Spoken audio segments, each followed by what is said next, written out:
the great games out these days, it's easy to get caught up in epic adventures. But sometimes you just want action. And Alien Hominid for the PS2 delivers. There's not much depth to this one. You just run wild with your Hominid and take out all sorts of enemies. FBI agents, KGB ops, Area 51 guards, and some huge bosses. Sounds easy, but your Twitch skills better be on time, because it takes mad maneuvers to stay alive. With 16 levels in all, Hominid is short, but extremely addictive. So if you're a fan of old school games like Contra or Metal Slug, this one's for you. Toonami gives Alien Hominid for the PS2 an 8 out of 10. Pain wears many hats.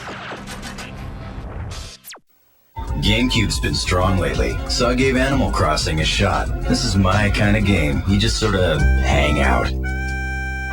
You're on your own for the first time. The only hang-up is you're broke.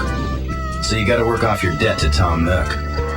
He's a raccoon and all the people are animals, but trust me, it grows on you. You make a living running errands. Sometimes you get cash, other times stuff. Keep it, sell it, throw it away. Who cares?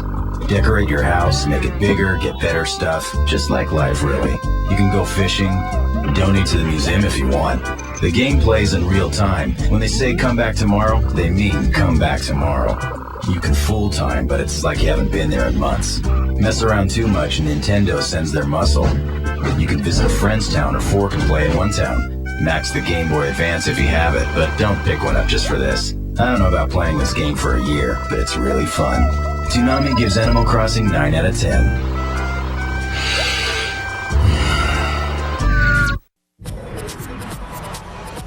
Well, since Astro Boy gets no love here in the States, I'm gonna give him one last shot. I've been playing Omega Factor for the Game Boy Advance, and just like the series, it's pretty cool. You start off fairly weak, but soon enough, all of Astro's powers are at your fingertips. Jet boosters, finger laser, arm cannon, machine guns, the works. Use your skills to beat down enemies, meet new friends, and get to the bottom of the struggle between robots and humans. The boss battles are huge and challenging, and for all you Tezuka fans out there, there's a list of classic characters to meet and collect as you go. For an old school 2D side-scroller, Astro is fun, looks nice, and has super smooth gameplay. Toonami gives Astro Boy Omega Factor a 9 out of 10. Who's your boy? Summer's almost over, but you can fake it with Beach Spikers for the Nintendo GameCube. Haven't hit the beach in a while, so I thought I'd spend some time with the girls this summer. First thing you do is create your own team of ladies. Pick the hair color, the costume, the country, and get rolling. You start with a CPU partner who's dumb as a rock, but as you play, you get points to add to her skills. Don't forget to encourage her when she does well. She digs that. You're amazing. Before you know it, you'll be spiking it with the best of them. And watch out for the Americans. They may be blonde bombshells, but those ladies don't play. This is a simple game, but there's something about it that grabs me. Check it out if you like volleyball, or if you're just into scenery. Toonami gives Beach Spikers for the GameCube a 7 out of 10. Girls, girls, girls. Game over. Well, I just got off the phone with our lawyer, and he said this isn't a conflict of interest. I'd heard of the show, so I checked out Dragon Ball Z Budokai for the PS2. If you're just looking for a great fighting game, you might not love this one. But if you're into DBZ and you got a little time on your hands, check it out. There's a tournament mode and head-to-head fighting, but the real deal is the story mode. You can play through the storyline from Raditz' arrival all the way to the final battle with Cell. Not the greatest fighting game around, but it's got the real voices from the show, and it's a must-see for any DBZ fan. Oh, it's incredible. Toonami gives Budokai for the PS2 7 out of 10. Blondes do have more fun. Don't know about you, but I like racing games. Burnout's out for all the systems, so we took a look.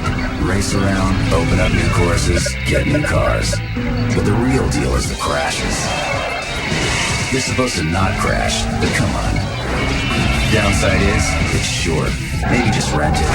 No matter how you check it out, this game is fun. Toonami gives it 8 out of 10. Burn rubber, baby.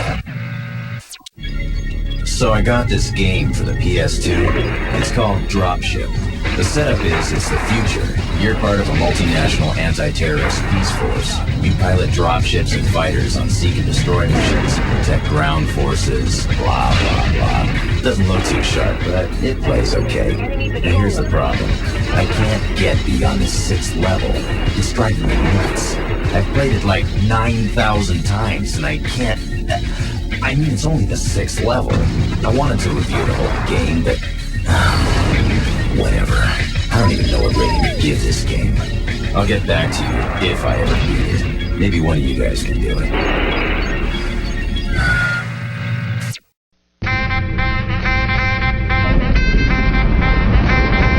So the new ESPN Basketball came out. Hadn't checked it in a couple of years, so I picked it up to see how it's playing these days. It's pretty much the same game, with ESPN frosting on top. Pick any team you want and take them to the finals. Or draft your own dream team. There's a pretty decent streak mode, and even a new mode called 24/7. Make a big man and take him one-on-one against different opponents around the world to build his stats. Spend most of my time on the season. There's a new difficulty setting called Superstar, but if you're even halfway decent, you'll still be killing it before long. They've also made the foul shooting more realistic. The downside? Not enough D. It's really, really easy to do this, and this, and this with anybody. Bottom line, Toonami gives ESPN Basketball an 8 out of 10. Anybody want to run?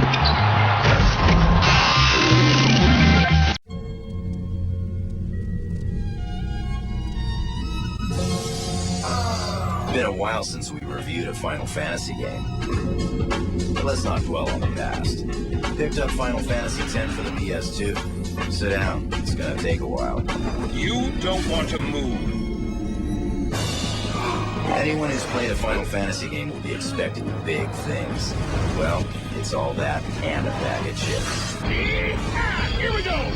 Won't spoil the story for you, but let's just say it's very long. Graphic-wise, it's everything you come to expect. You get 7 playable characters. The battle system's been totally revamped. Maybe the best one yet. Don't worry, all of your favorite monsters are back and look better than ever. Don't sleep on the secret summoning aeons. I've done it. I have become a summoner. And make sure you check the minigames, especially the Blitzball. Don't ask. Remember experience points? They're out the window. The new system involves spheres, ability points, and, you'll figure it out. This time the quest is shorter. Even with the extras, it will max out at 70 hours. Bottom line, it's the best looking Final Fantasy yet. Check it out before next year when the whole thing goes online. Toonami gives Final Fantasy X an 8 out of 10. Utter wizardry.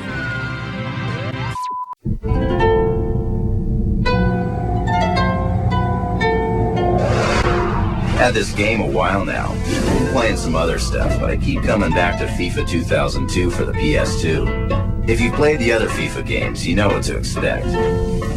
But 2K2 blows them all away. You've got all the teams and all the clubs and all the land. A bunch of different setups, and you can open up new tourneys the more you win. What really makes this game good is the new passing system. It's pressure-based, so the game's all about the sweet touch. It takes a while to get good, but it's worth the wait. Toonami gives FIFA 2002 9 out of 10. Boxing games have had a tough go of it lately, but Fight Night 2004 changes all that. It's Fight Night, ladies and gentlemen! You can play as a bunch of famous fighters, but making your own guy is really the only way. You won't get yourself spot on, but you can still have fun with it. Training is really the only downside to the game. You're locked into one type at a time, and it takes a while to get good. Other than that little annoyance, this game is tight. You work your way up the ranks while working some poor guy's face. Man, what am I supposed to do with you? I ain't no plastic surgeon. Actual punching is all analog, using both sticks and the shoulder buttons to rock combos and block barrages. This game is super fun, and you play it over and over. It's out for all systems, but on the PS2, Toonami gives it 8.5 out of 10. This fight is over! Ding ding. The bell is rung, and that means it's time for another round of this sweet science. Fight Night style. underway. Round 3 for the Xbox 360 is a sight to behold, and it's all about the graphics. There's no more display to show how tired you and your opponent are. Just look at his face. If the guy's dragging around the ring, he's in trouble. When it goes to slow-mo, that mug's about to go down. Huge shot sends him crashing. But watch out, you're never safe in this game. Just like the last version, the haymaker's a little overused, but it's hard to argue with the results. Wicked haymaker drops him. Fight-wise, it's pretty unbeatable. Refighting classic fights is pretty fun too, especially when you get to bust Leonard in the face. Outside the ring is where the game falls a little short. There aren't any rankings really. It's all about fighting for the sponsorship, which is weak. Also, you can't choose a cut man, even though you could last time. Keep that spelling down. I don't want to see too many more rounds like that. And your trainer options are pretty limited too. Not bad enough to keep from playing it, but they'd better work it out for round 4. All in all, Fight Night round 3 for the 360 is a great boxing game. We give it an 8.5 out of 10. I like what I saw there. You never got me down, Ray. I'm a robot myself, but sometimes even I get the hankering to climb into a giant metal machine and blow stuff up. Front Mission 4 for the PS2 is a great way to scratch that itch. You play as 2 different teams of soldiers fighting to keep the World War from breaking out. The main thing that hooks you in this game is the battles. In fact, there's really not much else going on, but don't worry, that's a plus. It's all about building the best mechs, hooking up your pilots, and making your team more rugged than the bad guys, because you will be outnumbered. It gets down to a pretty insane level of detail. You can even tweak the color schemes of the mechs. I like jungle camo myself. By the end of the game, you'll be proud of your scrappy little team and their hard-won victories. Ouch. I ended up playing this baby for about 55 hours, so I sure got my money's worth. Might even go back and try it again. Toonami gives Front Mission 4 for the PS2 an 8.5 out of 10. Suit up. Monster attack is imminent. I'm a big fan of giant monster movies, so I checked out Godzilla Destroy All Monsters for the Nintendo GameCube. Now you can't expect much from a game like this, especially since all the other Godzilla games have been pretty awful, but I just couldn't resist. Basically, you get all the classic moves and sounds, pick up buildings, grab power-ups, and fight your way to a showdown with Mechagodzilla. All the while unlocking new arenas and monsters. By the way, Mechagodzilla is totally cheap. As far as fighting games go, this one is just so-so, but it looks pretty good. All I wanted to do was control Big G and cause mass destruction anyway, so mission accomplished. 11 legendary monsters, old school feel, and a whole lot of destruction. Toonami gives Godzilla Destroy All Monsters Melee a 6 out of 10. Button mashing fun. Every once in a while, a game comes along that you just can't put down. And for those about to rock, Guitar Hero for the PS2 is the one. I'm a sucker for peripherals, and this mini guitar is so sweet. So just grab your axe and let it rip. The more notes you can hit, the more star power you get, and then it's showtime. Starts off pretty easy, but each difficulty setting adds another key to your guitar. Soon enough, you'll be monkey pawing all over it trying to keep up. You get cash based on your performance, which in turn allows you to buy more songs, different guitars, and unlockable characters. With over 30 songs and everything from Helmet to Queen, you'll be rocking for weeks. Try and shred your way into the ranks of the guitar legends. You might look like a clown, but rocking out sure is fun. Toonami gives Guitar Hero for the PS2 a 9 out of 10. Don't fear the Reaper. Only Toonami.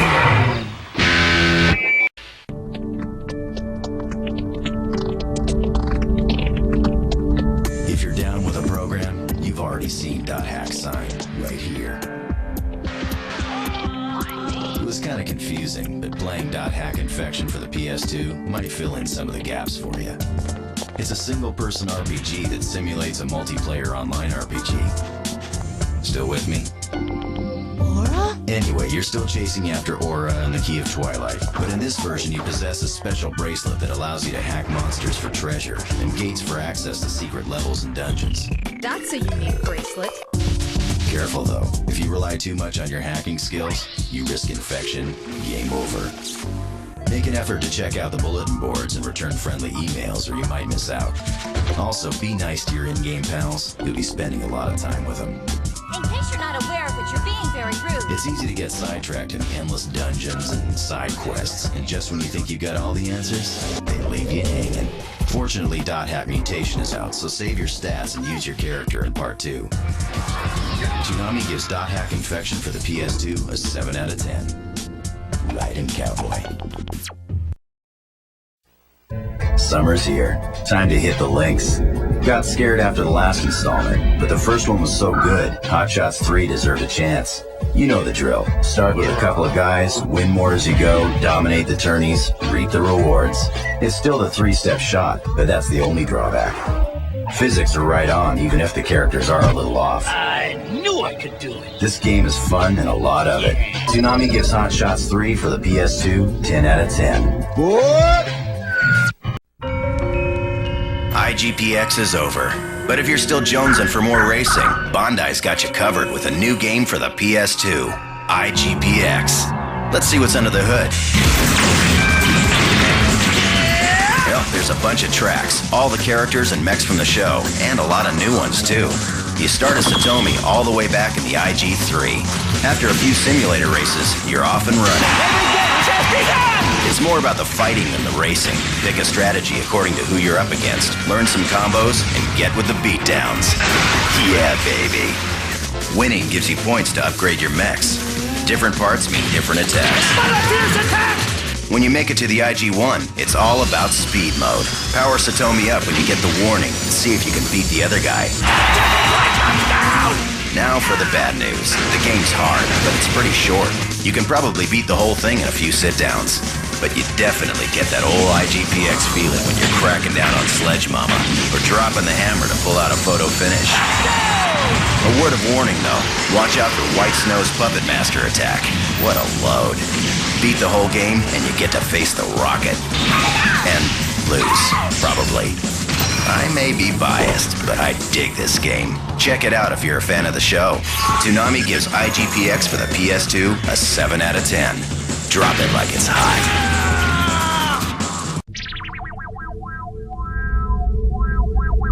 I haven't played too many Star Wars games. That's because it's hard to live up to the movies. But I'd heard good things about Jedi Knight 2, Jedi Outcast for the Xbox, so I scooped it up. You start off as a bounty hunter investigating some strange events somewhere. Something to do with the Valley of the Jedi and the Remnant. Whatever, I'm down. The game's a pretty average first-person shooter until you get your lightsaber. From then on out, it rocks. As you progress through the story, you pick up Jedi powers like Push, Grip, Force Lightning, and my personal favorite, the old Jedi Mind Trick. It's a long game, and it gets very challenging at the end. But when you meet your first Dark Jedi and have your first duel, you'll be hooked. Overall, Jedi Knight 2 Jedi Outcast is a little glitchy and doesn't look too good. But how can I not recommend a game where you get to roll with Luke and Lando? May the Force be with you, Kyle. Toonami gives Jedi Knight 2 Jedi Outcast for the Xbox an 8 out of 10. Ichita.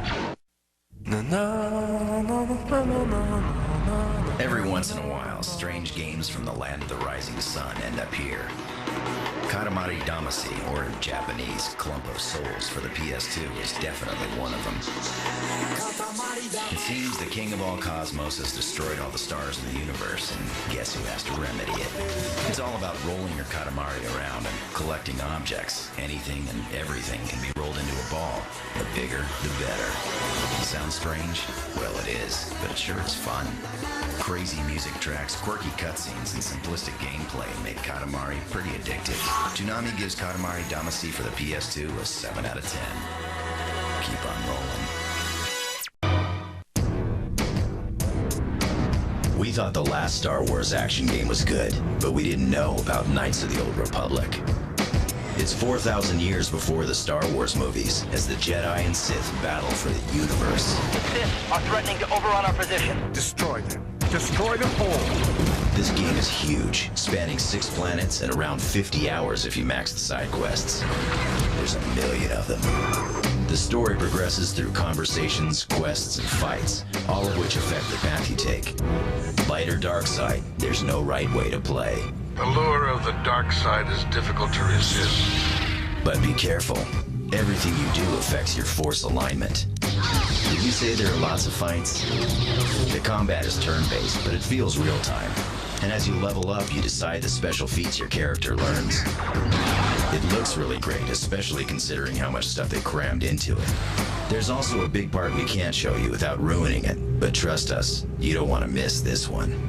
I've never played a game this long and immediately started playing again. Toonami gives Knights of the Old Republic for the Xbox 10 out of 10. Impressive. Most impressive.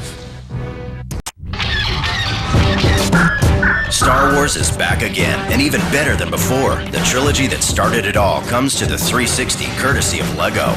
Relive all the classic scenes from Tatooine to the Death Star, Hoth to Cloud City, and from Jabba's palace to the moon of Endor, and everything between. Gameplay is pretty much the same. Use your changeable cast of characters to defeat enemies, solve puzzles, and gather collectibles. This time around, they've added a few more extras, including a co-op mode, playable vehicles, and you can also mix and match LEGO pieces to make your own custom character. Pretty cool.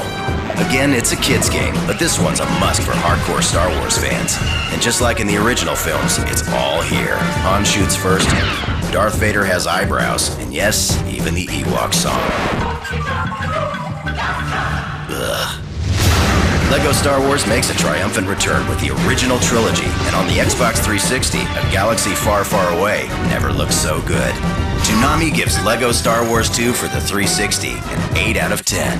Use the Force, Luke. Only Toonami.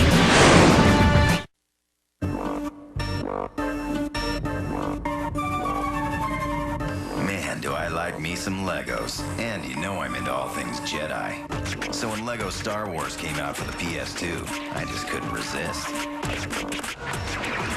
As you might expect, the gameplay is pretty simple. With unlimited lives, run, jump, and use the Force to collect coins, power-ups, and solve puzzles. Play your way through episodes 1, 2, and 3 using your favorite Star Wars characters. Pretty cool. There are over 30 playable characters in all once you unlock them, and a few fun extras. Surprisingly, the scenes from episode 3 reenacted LEGO style are a cool sneak peek of the latest movie. Sure, it's a kid's game, but the Force is strong with this one. Toonami gives LEGO Star Wars for the PS2 a 7 out of 10. You know you want to control LEGO Chewie.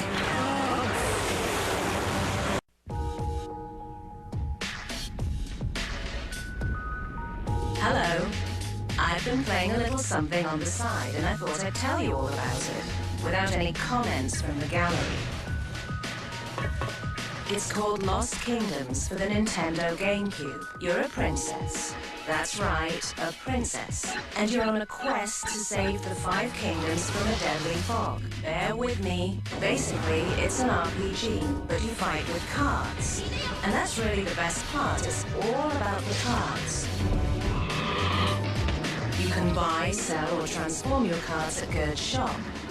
And in a fight, it's just you and your cards. You can build decks for specific missions or dueling. Battles are in real time. Run out of or play the wrong card and it's game over. Between you and me, I'd give it a 6 out of 10. But keep it under your hat.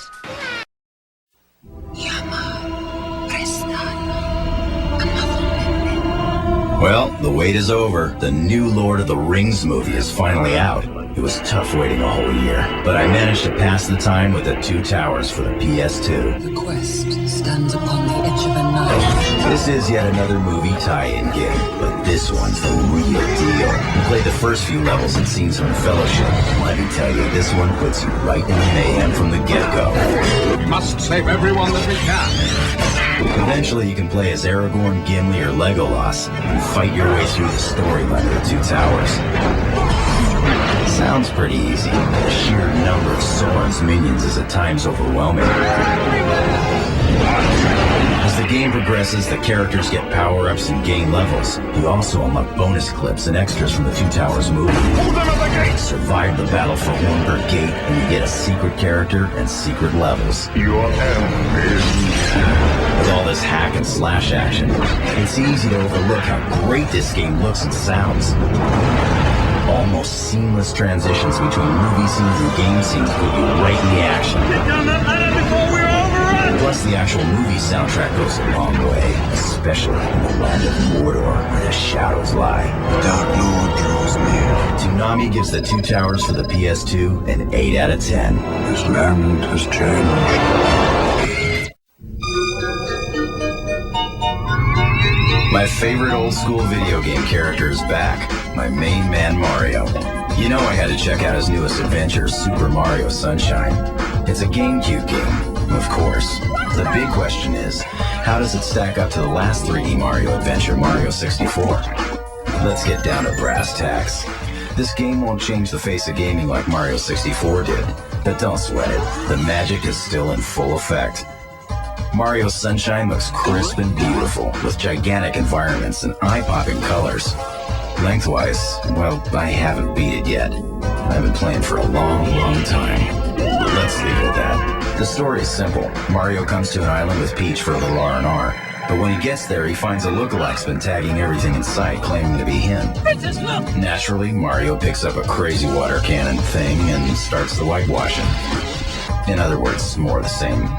Your favorite characters make appearances, the Toads, my personal favorite Yoshi, and a few others I don't want to spoil. As for the gameplay, if you've played any Mario game, you know the deal. Jumping, flipping, sliding, spraying, and of course, coins, coins, coins. I'm seeing coins in my sleep. Overall, I gotta say, I can't really find anything wrong with this game if you're a fan of Mario. It gets a little hard and a little long, but that's the deal with almost every Mario game, right? In short, it's old school goodness.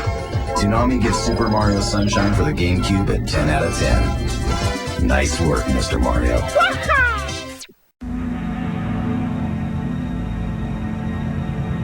Time for round 2 in PlayStation's Metal Gear Run, VR missions. More training exercises like last time, but now it's kicked up a notch. Battle inanimate moving objects. Solve problems and avoid detection. Earning the right to face live targets. What was that noise? That may not seem like much at first, but it's packed full of goodies. 300 levels if you go all the way. Excellent shame. Toonami gives VR missions 4 out of 5. Heavy sniping.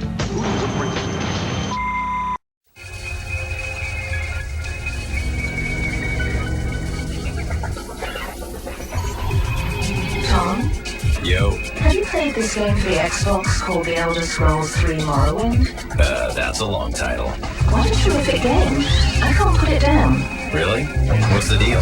Well, it's a port of a huge PC role-playing game, the biggest I've ever seen. You can literally be anyone or do anything you want. Pick your sex, race, class, everything. Sounds complicated. It is. There's a main quest where you're some sort of savior, but there are also 400 mini-quests. There are realistic weather and lighting effects, and the continent you're on is so huge it will literally take days to get somewhere if your character's on foot.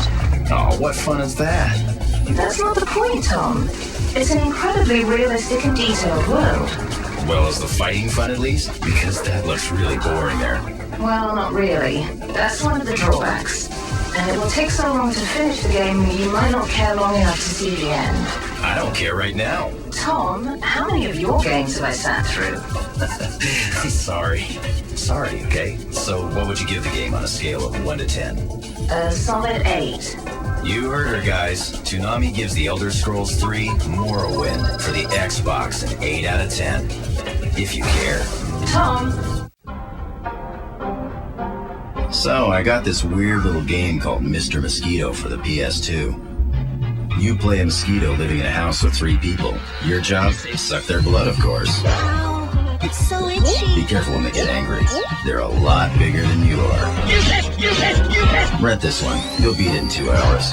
Toonami gives Mr. Mosquito for the PS2 6 out of 10. Please enjoy your summer of blood-sucking. Buzz, buzz. Fall means back to school, and more importantly, back to college football. NCAA Football 2007 is out for the 360, and since I'm a junkie, I saddled right up. And we are ready to go. The graphics are amazing, and they've got new animations and all the bells and whistles, although the models do seem a little juiced up. This game's got all the teams, mascots, stadiums, everything's in this game, except for a few game modes. Dynasty mode's there, but it lacks some of the stats and in-depth play of before. The recruiting's a little different this year, too. You've got to wow the players in season and set up official visits. Nice touch, but ultimately it could be more. Gameplay is really good. It seems a little harder to run the ball, but it's a little easier to pass. First down. All in all, it's a super fun game that seems like it'll be even better next year. Toonami gives NCAA Football 2007 for the 360 an 8 out of 10. It's trench warfare. Only Toonami on Cartoon Network.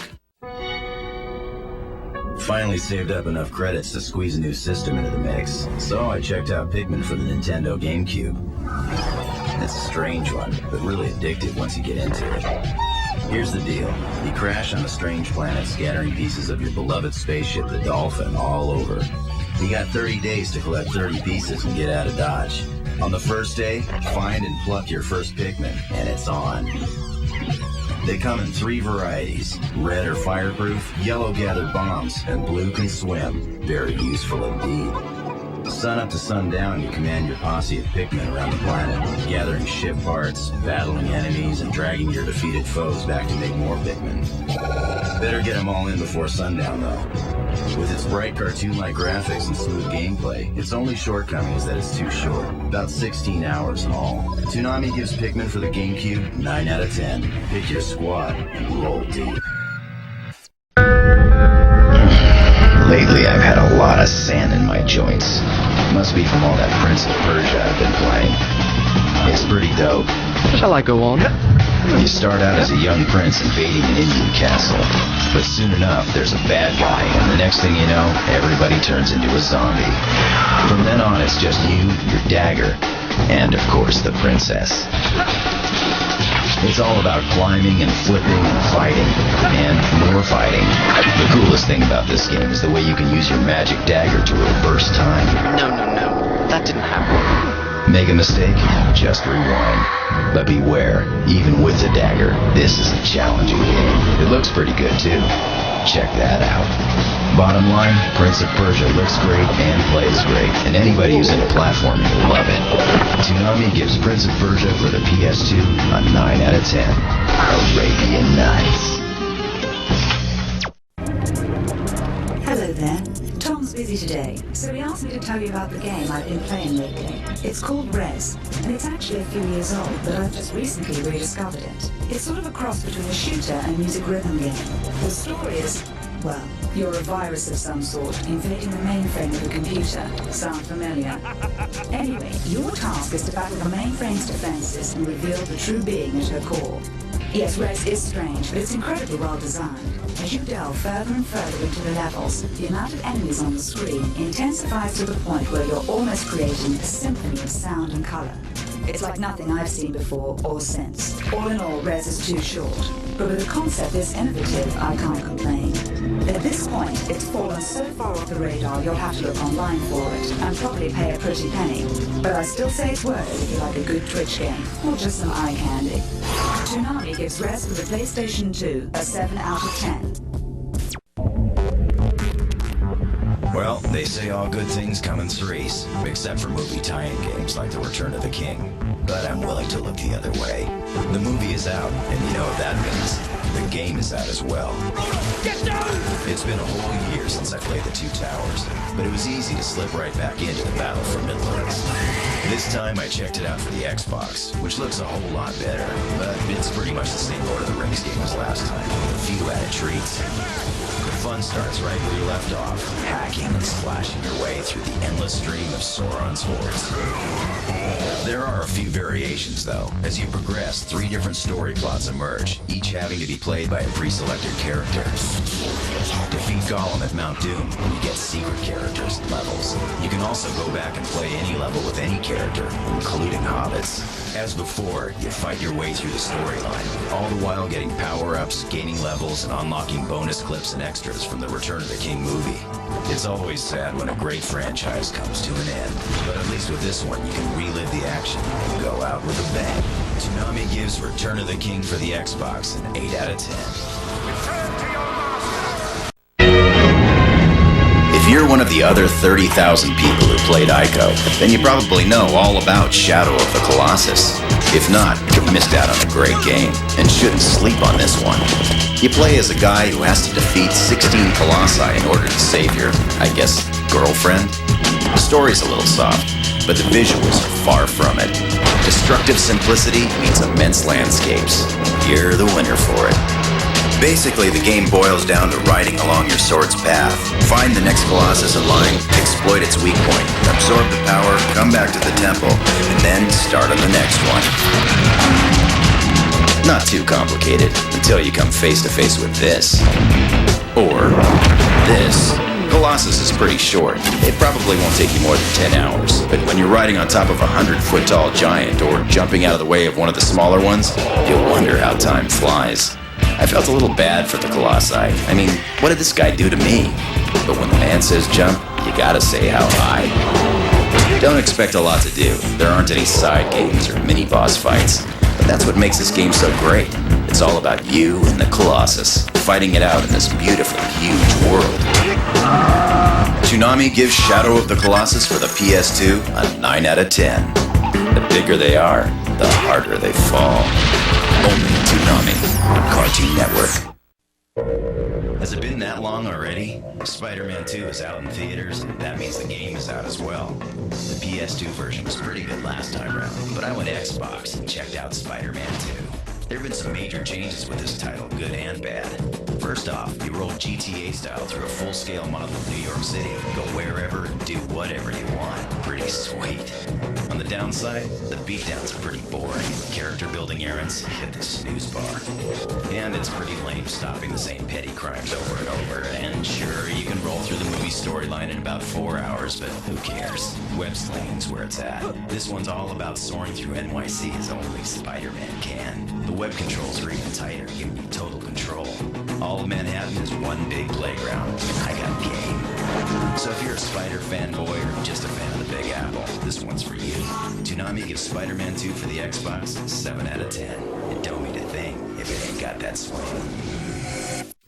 Well, summer's officially here, and you know what that means. Blockbuster movie season. And with all the hype surrounding my favorite web slinger, I decided to check out Spider-Man for the PS2. Now, I've played movie tie-in games before. Pretty lame. But this one's different. You start off with basic skills, superhuman strength, speed, agility, and that tingling spider sense.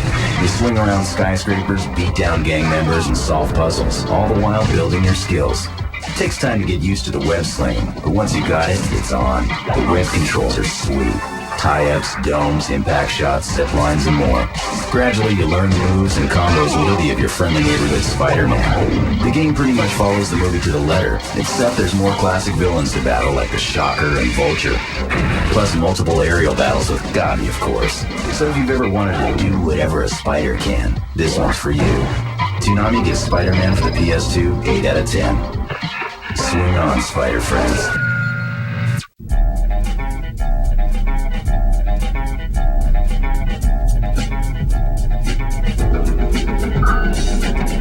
I've been playing a lot of driving games lately, but Stuntman takes a different approach. Lift twice, scene 82, take one, and action. You play as a Hollywood stuntman who's assigned to different movies. Under the moving truck.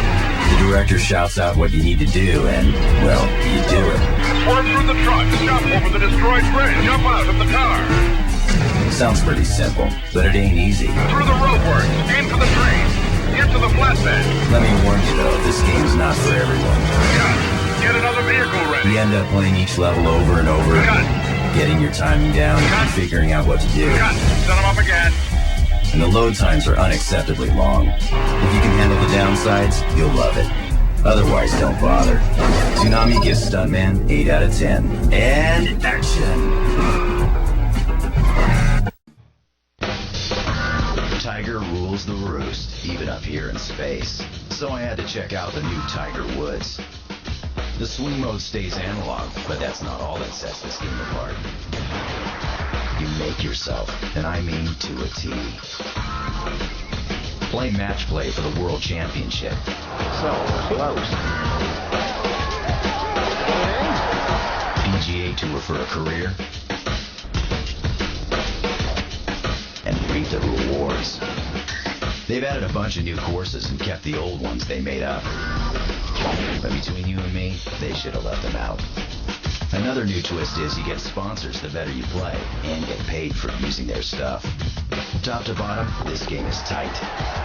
The one downside is there are no multiplayer tournaments if you don't go online. But hey, even the Mona Lisa's falling apart. Toonami gives Tiger Woods 2004 10 out of 10. What? It seems like I've been rating tombs for years, 10 to be exact, but I just had to see my girl on the 360. And let me tell you, it's worth it. Lara's back and looking better than ever. The story has something to do with investigating the death of your mother, a broken sword, and the legend of King Arthur. I know, totally ridiculous, but it serves its purpose as you travel to exotic locations, search for artifacts, and wipe out bad guys. Lara has some cool new gadgets too, plenty of hot lead, and the usual impressive acrobatics, which is good because there's lots of old school platforming and classic puzzles to solve. On the downside, battles are kind of easy and it's pretty short, only about 7 hours, which in my book really doesn't add up for the price. But on the other hand, the scenery sure is breathtaking. So as long as there are more tombs to be raided, Lara's still got my heart. Toonami gives Tomb Raider Legend for the Xbox 360 an 8 out of 10. Killing him softly. Only Toonami. We've been down since way back. So when the new Hawk came out, we took a look. This game's a little different than before. You start off as a scrub in Jersey, work your way through the story, and up the ranks. If you're hooked up online, you can map your face onto your guy. But we're just big fans of the Hulk. There are a few wrinkles this time around. You can get off your board and run around, jump on stuff, keep going off. The areas all feel real, so if you're into that kind of thing, you'll dig it. If you've never played Tony Hawk, welcome to the planet Earth. If you have, check this one out. It's solid. Toonami gives Tony Hawk Underground 9 out of 10. Don't look down.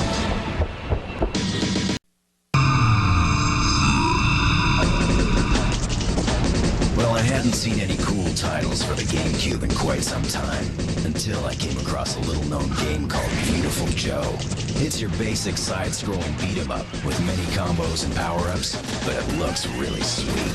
You start off on a date at the movies, then all of a sudden, the movie bad guy steals your girlfriend. You're pulled into movie land and gain superpowers as you go along.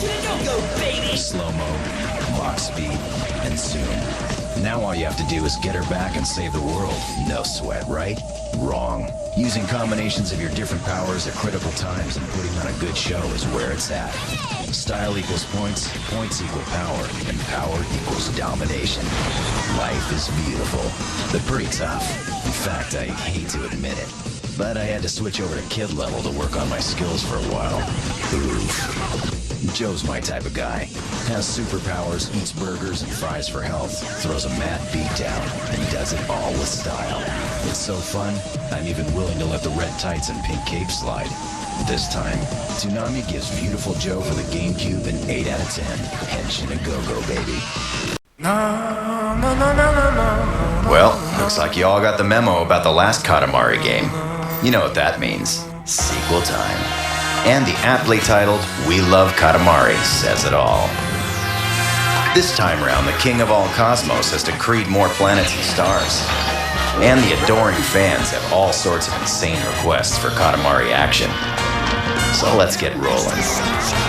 Just like before, it's all about rolling the biggest Katamari. This time, there are more levels and some cool extras. The versus play is a little better, and co-op mode is fun, if difficult at first. You can also roll up your cousins to help you out, and don't forget the presents. Katamari's back with all its quirkiness intact, and I, for one, am glad. Toonami gives We Love Katamari for the PS2 an 8 out of 10. Sometimes more of the same is like a trusted old friend. Get on the ball.